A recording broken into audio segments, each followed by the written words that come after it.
ইস, কি অবস্থা দেখো, এই ফিল্টারের জলটাই কাস্টমার এতদিন ধরে খাচ্ছিলেন আর আমাকে বললেন বাচ্চাটার খালি পেট খারাপ হচ্ছে, তো কেন হচ্ছে একটু ফিল্টারটা দেখে জানতো। কাস্টমারের কথা অনুযায়ী চলে গেলাম কাস্টমার বাড়িতে। এই যে ফিল্টারটি দেখতে পাচ্ছ, এটাই সেই ফিল্টার। প্রথমে আমি প্রাইমারি ফিল্টারটা খুলে চেক করে নিচ্ছি প্রাইমারি ফিল্টারটার কি অবস্থা সেটাই আসলে দেখা। এটা খোলার পরে দেখলাম যে ফিল্টারের অবস্থাটা পুরো আয়রনে ব্লকড হয়ে গিয়েছে, দেখতে পাচ্ছ। তো এই ফিল্টারের জলগুলোই উপরের ফিল্টারগুলোতে যাচ্ছিল। এর ফিল্টারটা যদি টাইম মতো খুলে ওয়াশ না করা হয় তাহলে উপরে আয়রন যাওয়ার সম্ভাবনাটা থাকে 100%। বাড়িতে যদি ছোট বাচ্চা থেকে থাকে আর ওই জলটা যদি সেই বাচ্চাটি খেয়ে থাকে তাহলে অবশ্যই 4 বছর সার্ভিসিং করে রাখবেন, না হলে প্রবলেমে পড়তে পারেন। বেশিরভাগ টাইমে পেটের সমস্যা হয়ে থাকে জল থেকে, তাই জলটাকে আপনি সেফ রাখুন, দেখবেন আপনি সব দিক থেকে সেফ পাবেন। এবার এর মধ্যে যে ফিল্টারগুলো রয়েছে সেই ফিল্টারগুলোকে সবগুলো খুলে ভালো করে ওয়াশ করে নেবো। এর মধ্যে রয়েছে সেডিমেন্ট আর কার্বন, বাদবাকি ট্যাঙ্ক ফ্যাঙ্কগুলো ওগুলো লেবু দিয়ে ভালো করে সবকিছু ওয়াশ করে নেবো, ঝেড়ে পরিষ্কার করে নেবো। ফিল্টারের অপর দিক থেকে জলের প্রেসার দিয়ে ফিল্টারটিকে ভালো করে একটা যে কোনো দিয়ে বাড্ডে পুরো ভেতর থেকে নোংরাগুলো ভালো করে ওয়াশ করে নেবো।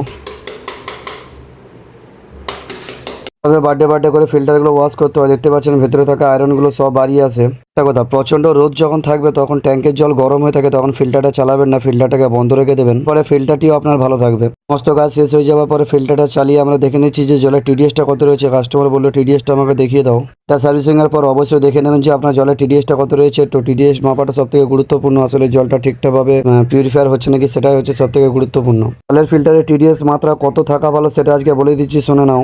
খুব ভালো জলের স্বাদ পেতে চান তাহলে 50 থেকে 150-এর মধ্যেই থাকা ভালো। 50 থেকে 150টা হচ্ছে আসলে আরো জল। মাত্রাটা হিসাব ভেবে যদি আপনি রাখতে পারেন তাহলে আপনার জলের ফিল্টারটা কোনো সমস্যা থাকবে না। আর কোনো সময় যদি দেখেন যে টিডিএসটা 250, 300, 350-এর উপরে ওভার হয়ে গেছে টিডিএস, তখন ওটা আরো জল নয়। কারণ আপনাকে বুঝতে হবে যে ফিল্টারে কোনো একটা পার্ট খারাপ হয়েছে, হয় মেমব্রেন না হলে ভেতরে কোনো রকম যে পার্টসগুলো রয়েছে সেগুলোর মধ্যে কোনো একটা ফল্ট রয়েছে।